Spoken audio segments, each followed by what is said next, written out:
I feel that time as such doesn't really exist as we understand it. The human beings invented the clock, hours, minutes and seconds, but that's a human concept. What I mean by that is, if you look at the stars outside at night time, we're looking at stars that are millions and millions of light years away, yet we can still see them in our time. So therefore, if time comes from the universe, and the universe is infinite, then there is no past, present and future as we know it. Another way that I feel quite connected to the past is through reading the tarot. The tarot is an ancient tool of divination, so in other words, it's a way of gleaning or finding out information about the past, the present and the future. Now, the tarot is an ancient deck of cards developed, I think, sometime in the Middle Ages.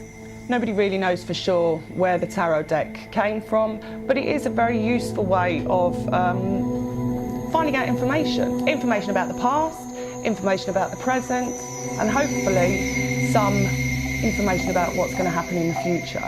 Now, the reason why we're able to do this, it's to understand the concept of there being no past, present and future. So in other words, time doesn't really exist as we know it. And in the spirit world or in the metaphysical world, there is no such thing as time.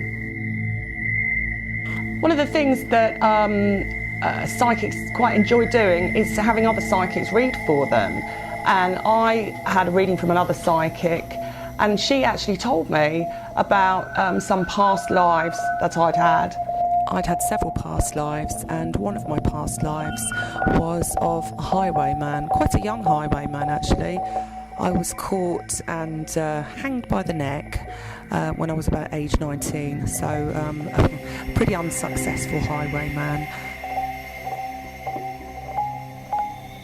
One of the other things that I enjoy doing is something called decoupage, which is basically, it's collage work. So in other words, you're cutting out a small piece of paper, creating a design with it on a wall or a piece of furniture or something. I've been collecting interesting little pieces of paper and cards and paraphernalia for about 20 years now, and I enjoy making new pieces of artwork really with these old clippings and things like that.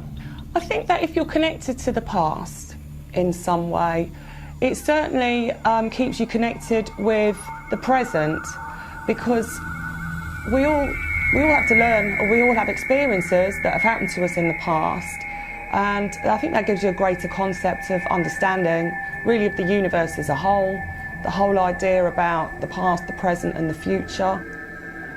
And I think that the past is a very big part of who I am today, and probably what I'll be in the future.